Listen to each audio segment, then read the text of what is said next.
स्वागत है आपके अपने चैनल में। तो आज हम करेंगे क्लास 11th की हिस्ट्री का चैप्टर बदलती हुई सांस्कृतिक परंपराएं। ठीक है, तो इसका पार्ट 1 की वीडियो मैंने पहले ही अपलोड कर चुकी है। तो पार्ट 1 की वीडियो में हम जरा एक बार नज़र डाल लेते हैं कि हमने क्या क्या सीखा था। तो पार्ट 1 की वीडियो में हमने जाना था कि 14वीं सदी में यूरोप में कौन कौन से परिवर्तन आए थे। इटली जो है, इटली के नगरों का पुनरुत्थान कैसे हुआ था, विश्वविद्यालय और मानवतावाद के बारे में हमने जान लिया। फ्लोरेंस कैसे इटली का एक महत्वपूर्ण नगर बना, और इसके बाद पुनर्जागरण क्या है, इसकी विशेषताओं को हमने देख लिया था। इस वीडियो में हम जानेंगे कि पुनर्जागरण काल में कुशल चित्रकार, मूर्तिकार और वास्तुकार के बारे में। ठीक है, तो इनमें सबसे पहला नाम आता है माइकल एंजेलो। माइकल एंजेलो जो थे, ये एक काफ़ी ज़्यादा प्रसिद्ध मूर्तिकार थे। ठीक है, इनकी पेंटिंग हैगी दी पाइटा नामक इन्होंने मूर्ति बनाई, और सेंट पीटर गिरजे के गुंबद का डिजाइन इन्होंने तैयार किया था। और ये कहाँ पर तैयार किया गया था? रोम में। अगला नाम हैगा फिलिप्पो ब्रूनलेसी। इन्होंने फ्लोरेंस के भव्य गुंबद का ढांचा प्रस्तुत किया था। इसके बाद आप देख सकते हैं ड्यूरर का तुलिका चित्र, जिसे जो है प्रार्थना हस्त के नाम से जाना जाता हैगा। इन्होंने ये चित्र जो है 16वीं शताब्दी में बनाया था, और ये चित्र जो है इटालवी संस्कृति को दिखाता हैगा कि उस समय वहाँ के धार्मिक लोग कैसे थे, उनका रहन सहन कैसा था। इसके बाद अगला नाम आता हैगा लियोनार्डो दा विंची। ये काफ़ी ज़्यादा इंपॉर्टेंट हैगा, ये हर एग्ज़ाम में पूछा जाता हैगा, तो आपको इसे अच्छी तरह से याद रखना है। लियोनार्डो दा विंची, इन्होंने अपनी पेंटिंग बनाई थी द मोनालिसा। ठीक है, और द लास्ट सफ़र काफ़ी ज़्यादा पूछा जाने वाला प्रश्न है। ठीक है, इन्होंने इन दो पेंटिंग की रचना की थी, और इन्होंने एक उड़न मशीन का भी प्रतिरूप बनाया था। इसके बाद हम जानेंगे कि पुनर्जागरण काल में महिलाओं की क्या स्थिति थी। तो पुनर्जागरण काल में यूरोप में सभी महिलाओं की स्थिति एक समान नहीं थी। महिलाओं को किसी भी प्रकार की सामाजिक, आर्थिक और राजनीतिक अधिकार प्राप्त नहीं थे। समाज पुरुष प्रधान था, यानी कि जितने भी निर्णय लिए जाते थे वो सभी निर्णय पुरुष ही लेते थे। उस समय लोग केवल लड़कों को ही शिक्षा देते थे, उस समय लड़कियों को शिक्षा नहीं दी जाती थी, ताकि बाद में वे व्यवसाय और अन्य जिम्मेदारियों को संभाल सके। कभी कभी वे अपने छोटे बेटों को धार्मिक कार्यों के लिए चर्च भेज देते थे। दहेज से प्राप्त धन को पुरुष अपने कारोबार में लगाते थे, लेकिन फिर भी जो महिलाएं होती थी वो अपने पति के कारोबार में कुछ राय नहीं दे सकती थी। यदि पिता के पास, और पुनर्जागरण काल में जो महिलाएं थी, तो अगर किसी पिता के पास उसकी पुत्री की विवाह के लिए संपत्ति नहीं होती थी, दहेज नहीं होता था, तो वो अपनी पुत्री को जो है भिक्षुणी क्या जीवन व्यतीत करने के लिए भेज देते थे। तो इन्हीं में से कुछ विशेष प्रकार की महिलाएं भी थी जिन्होंने समाज से हटके कुछ कार्य किया। जैसे इनमें आप देखोगे व्यापारी महिलाएं, तो ये वे महिलाएं होती थी जब इनके पति किसी लंबे सफ़र पे जाते थे, तो ये जितना भी अपने पति का कारोबार होता था, व्यापार होता था, उन सबको संभालती थी। इसके अलावा रचनात्मक प्रवृत्ति की भी महिलाएं इस काल में देखने को मिलती है हमें। अगला टॉपिक है इटली में ही पुनर्जागरण की शुरुआत क्यों हुई। तो ये काफ़ी ज़्यादा पूछा जाने वाला प्रश्न है कि इटली में ही, यूरोप के अन्य देशों में भी तो इसकी शुरुआत हो सकती थी, लेकिन इटली में ही इसकी शुरुआत क्यों हुई। तो इटली में इसकी शुरुआत होने के कई कारण होंगे। तो पहला कारण यह है कि इटली जो है काफ़ी ज़्यादा एक समृद्ध देश था। आप यूरोप के मानचित्र में देखेंगे तो इटली कुछ इस तरह का हैगा। तो ये जो है तीन जगह से समुद्र से घिरा हुआ है, जिसके कारण ये काफ़ी ज़्यादा प्रसिद्ध बंदरगाह बन गया था, और यहाँ से व्यापार भी काफ़ी ज़्यादा होता था, इसलिए व्यापार में इन्हें काफ़ी ज़्यादा मुनाफा होता था। तो इटली एक प्रसिद्ध देश था क्योंकि व्यापार भूमध्य सागर देशों में सबसे अनुकूल स्थिति इटली की ही थी, जिससे अरब व्यापारियों द्वारा देशों में लाए जाने वाले अधिकांश सामान इटली में ही बेचा जाता था। व्यापारिक गतिविधियों के कारण वेनिस, फ्लोरेंस और रोम, मैंने आपको बताया था, ये तीन जो नगर हैं ये इटली के काफ़ी ज़्यादा प्रसिद्ध नगर थे। इटली के ये प्रसिद्ध नगरों में अरब व ईरानी व्यापारी आते थे और यहाँ पर अपना व्यापार करते थे। बेहतर व्यापार और उद्योग के कारण इटली यूरोप का एक धनी और समृद्ध देश बन गया था। 1453 में कुस्तुनतुनिया का पतन होना। अब मैं आपको बताता हूँ कि कुस्तुनतुनिया के पतन ने भी पुनर्जागरण काल में तो ये मानवतावादी विचारधारा फैली है कि इसमें बहुत ही ज़्यादा महत्वपूर्ण भूमिका निभाई है। तो आप जानते होंगे ये इटली हो गया हमारा, और यहाँ पर हमारा आएगा कुस्तुनतुनिया। जब यहाँ पर कुस्तुनतुनिया का पतन हुआ तो यहाँ के जितने भी विद्वान थे, जितने भी साहित्यकार थे, वो उन्हें यहाँ की जगह छोड़ के भागना पड़ा, और वह भाग कर कहाँ है? इटली में है। जिससे क्या हुआ, जितने भी अर्थशास्त्री थे और जितने भी उनके सिद्धांत थे, जितने भी उनके बुकें थी, उनका जो है दूसरे जगह पे प्रचार प्रसार हुआ, जिसके कारण पुनर्जागरण काफ़ी ज़्यादा फेमस हुआ। तो वहीं लिखा हुआ है कुस्तुनतुनिया के पतन ने भी इटली में पुनर्जागरण के लिए वरदान सिद्ध हुआ। इसके फलस्वरूप अनेक विद्वान, साहित्यकार, व्यापारी आदि इटली में शरण ले ली। इटली की शिक्षा काफ़ी हद तक व्यावसायिक और भौगोलिक ज्ञान को महत्व मिला हुआ था। इसके आगे हम देखेंगे कि अगला जो पॉइंट है हमारा, वो चर्चों का भी इसमें काफ़ी ज़्यादा योगदान था। अब चर्चों का योगदान कैसे था, क्योंकि जो इटली था वहीं पर रोम बैठते थे। आपने ये जो ईसाई धर्म है, इसका जो ईसाई धर्म का जो ईसाई गुरु हैगा, वो रोम में ही बैठता था और रोम जो है इटली में था। इसीलिए ये इटली काफ़ी ज़्यादा प्रसिद्ध था, क्योंकि ये धार्मिक ईसाइयों का केंद्र बन गया था। और रोम का जो पोप होता है उसका भी निवास ये इटली ही था। ठीक है, तो इसलिए चर्चों ने भी इसमें काफ़ी ज़्यादा योगदान दिया। फिर इसी के साथ साथ मध्य वर्ग का भी धीरे धीरे उदय होने लगा। मध्य वर्ग में वो लोग आते हैंगे जो थोड़े बहुत शिक्षित होते हैंगे और जिनकी अर्थव्यवस्था थोड़ी अच्छी होती, जिनकी आर्थिक स्थिति और राजनीतिक स्थिति थोड़ी अच्छी होती हैगी, तो मध्य वर्ग का उदय होने लगा धीरे धीरे। तो इटली में जो है एक ऐसा वर्ग उभर के सामने आया जिसे मध्य वर्ग कहा गया। ये वर्ग काफ़ी धनी और समृद्ध था। ठीक है, इस वर्ग ने कई विद्वानों, साहित्यकारों को आश्रय प्रदान किया। और अगर इटली की शिक्षा की बात करें तो यहाँ की शिक्षा जो है लौकिक शिक्षा थी। इटली के लोगों को लौकिक शिक्षा दी जाती थी, जिससे इटली के लोगों में वैज्ञानिक दृष्टिकोण का विकास हुआ। अब इसी में अरबियों का भी प्रमुख योगदान था। ये हमारा अगला टॉपिक हैगा। तो पूर्व मध्यकाल में ईसाई विद्वान यूनानी और रोमन विद्वानों की कृतियाँ यानी बुक्स से काफ़ी ज़्यादा परिचित थे, परंतु इन कृतियों का प्रचार प्रसार नहीं हुआ था। 14वीं शताब्दी में अनेक विद्वानों ने प्लेटो और अरस्तु, आप जानते हैं प्लेटो और अरस्तु और सुकराती काफ़ी ज़्यादा प्रसिद्ध अरबी विद्वान थे। इनकी आपने बहुत सी बुकें देखी होंगी। ठीक है, इनके बारे में काफ़ी ज़्यादा आपने पढ़ा होगा।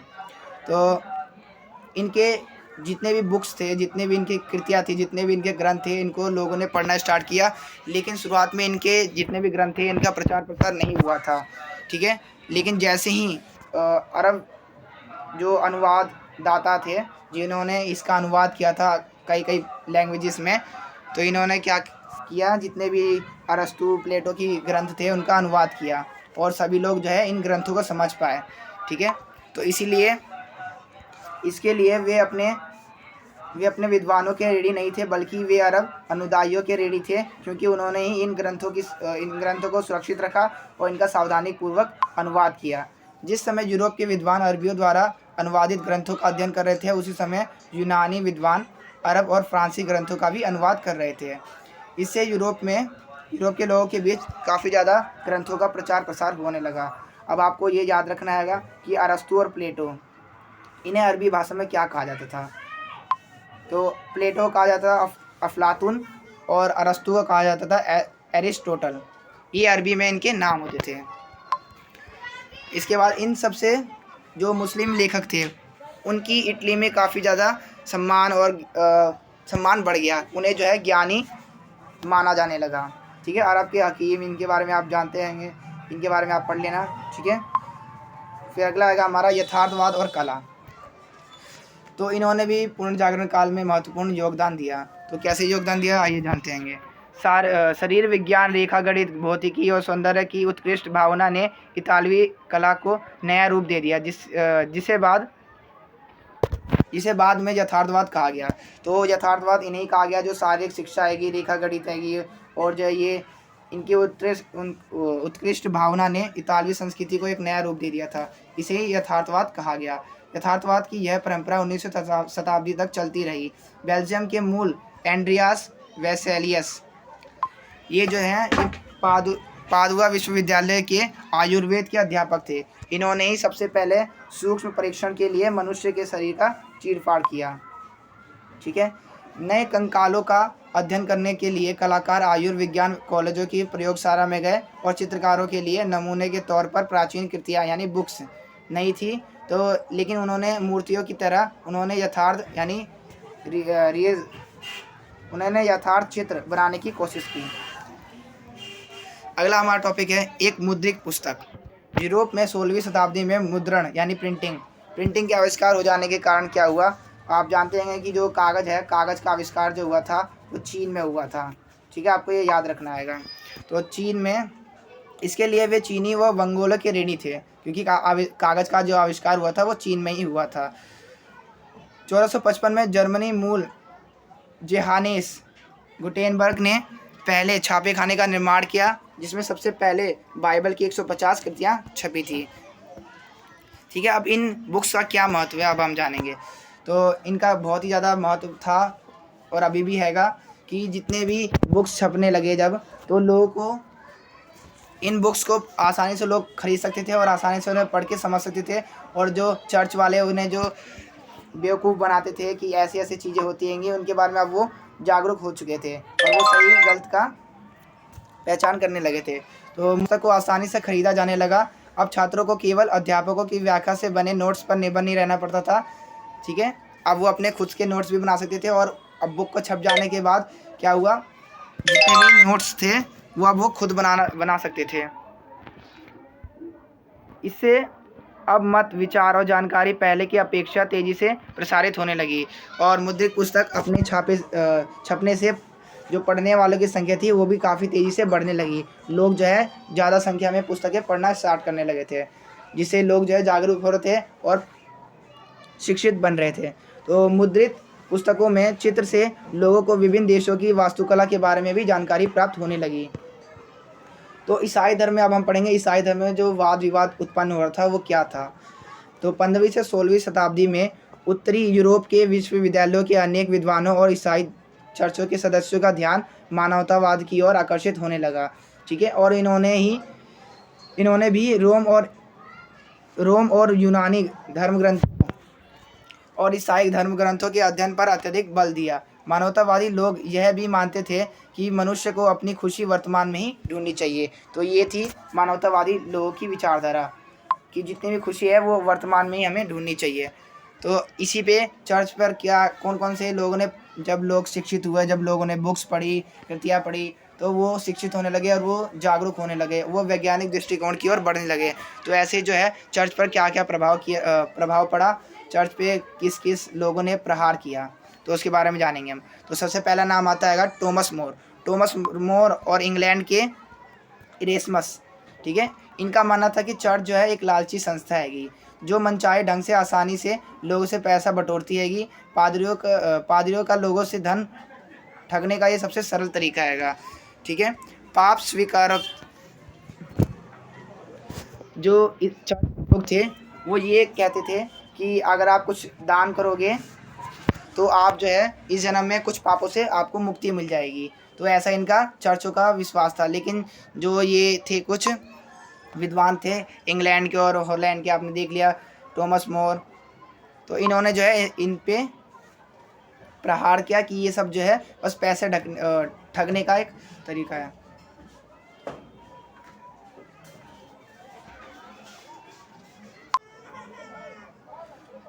किसानों और राजाओं में चर्च के प्रति असंतोष। जब आपने पीछे जाना कि जब लोग ने कई बुकें पढ़ी तो उन्हें ज्ञान होने लगा कि जो चर्च है वो सही नहीं बता रहा हैगा, वो हमें गलत रास्ते पे लेके जा रहा हैगा। हमने बुक्स पढ़ी हैगी तो ऐसे कर कर के जो लोग थे वो जागरूक होने जा रहे थे और इन चर्चों का विरोध करने शुरू कर दिए थे इन्होंने। तो किसानों और राजाओं में चर्च के प्रति असंतोष कैसे फैला वो हम देखते हैं। तो यूरोप के लगभग प्रत्येक भाग में किसानों ने चर्चों द्वारा लगाए गए विभिन्न करों का विरोध किया। आप जानते हैं कि चर्च भी किसानों पर कर लगाती थी, तो किसानों ने अब इनका विरोध करना शुरू कर दिया। इसके साथ साथ राजा भी राजकोष में चर्च के हस्तक्षेप से दुखी था। ठीक है, मानवतावादी ने उन्हें यह बताया कि चर्च के न्यायिक और वित्तीय शक्तियों का प्रावधान कॉन्स्टेंटाइन का अनुवाद नामक दस्तावेज में है। कि चर्च ने ये बताया था कि जितनी भी ये शक्तियाँ आएंगी, वित्तीय शक्तियाँ आएंगी जो चर्च के पास आएंगी, ये शक्तियाँ कहाँ से मिलेगी? कॉन्स्टेंटाइन, आपने पिछले चैप्टर में पढ़ा था कॉन्स्टेंटाइन के बारे में, जो कि एक सम्राट था। तो इन्होंने अपने बुक्स में ये सब लिखाएगा, ऐसा चर्च का मानना था। लेकिन उसके बाद क्या हुआ, जब जो मानवतावादी विचारधारा वाले लोग थे उन्होंने इस पर रिसर्च किया और उन्होंने ये पाया कि ये जो चर्च है ये झूठ बोल रहा हैगा ये जो है जालसाजी में जारी किए गए दस्तावेज हैं, यानी कि ये झूठे दस्तावेज हैं, इन्होंने ये प्रूफ कर दिया था। इसका परिणाम क्या हुआ? इसी घटना ने ईसाई धर्म के अंदर ही अंदर वाद विवाद को जन्म दे दिया था और धर्म सुधार आंदोलन की भूमिका निभाई। मानवतावाद ने ईसाइयों को अपने पुराने धर्म ग्रंथों में बताए गए तरीकों से धर्म का पालन करने का आह्वान किया। साथ ही ईसाई धर्म में अनावश्यक कर्मकांडों को त्यागने को भी कहा। पाप स्वीकारोक्ति दस्तावेजों की आलोचना की उन्होंने कि जो मानवतावाद ने यह भी बताया कि मानव एक मुक्त विवेक पूर्ण करता है। मनुष्य को अपना जीवन मुक्त रूप से चलाने और पूरी तरह से उसे चलाने की स्वतंत्रता मानव को ये है। ठीक है, तो अगला टॉपिक है हमारा मार्टिन लूथर द्वारा पोप के विरुद्ध विद्रोह के कारण। कौन कौन से कारण थे जिसके कारण मार्टिन लूथर ने पोप का विद्रोह किया? तो 1517 में एक जर्मन युवा भिक्षु, जो कि ये जो मार्टिन लूथर था ये एक भिक्षु था जो कि कहाँ का था? जर्मन का था। ठीक है, इसने क्या किया? ईसाई में कैथोलिक चर्च के विरुद्ध इसने अभियान छेड़ दिया। ठीक है, इसके लिए मार्टिन लूथर ने यह तर्क दिया कि मनुष्य को ईश्वर से संपर्क साधने के लिए किसी पादरी की आवश्यकता नहीं है। इस आंदोलन को प्रोटेस्टेंट सुधारवाद नाम दिया गया।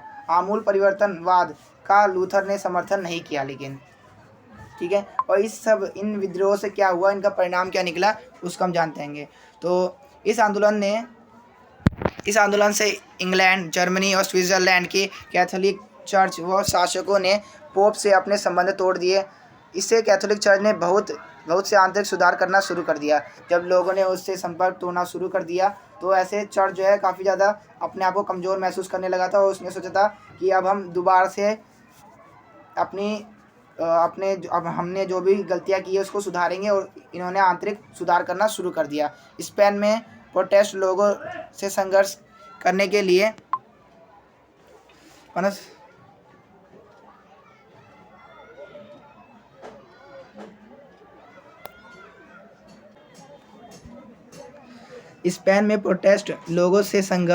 के लिए इग्नेशियस ने 1540 में सोसाइटी ऑफ जीसस नामक एक संस्था की स्थापना की, और ये संस्था क्या करती थी? सभी देशों में जाती थी और वहाँ पर ईसाई धर्म का प्रचार प्रसार करती थी।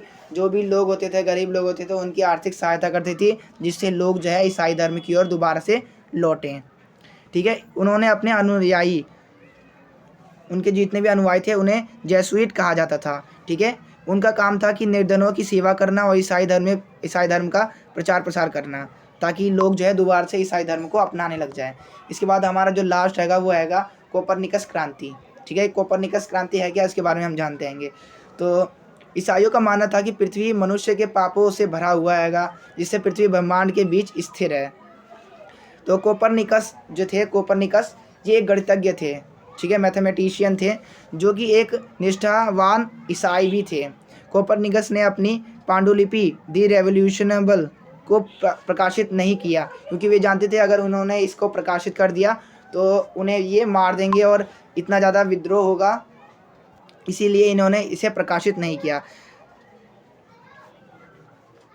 क्योंकि ईसाइयों के बीच जो है काफ़ी ज़्यादा प्रतिक्रिया उत्पन्न हो जाएगी, इसलिए उन्होंने प्रकाशित नहीं किया।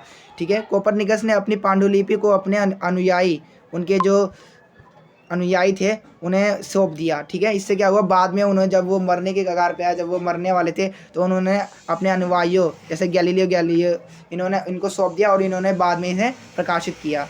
ठीक है, ऐसे ही कई विद्वान आए, कई वैज्ञानिक आए जो कि जिन्होंने ब्रह्मांड और सौरमंडल के बारे में बताया।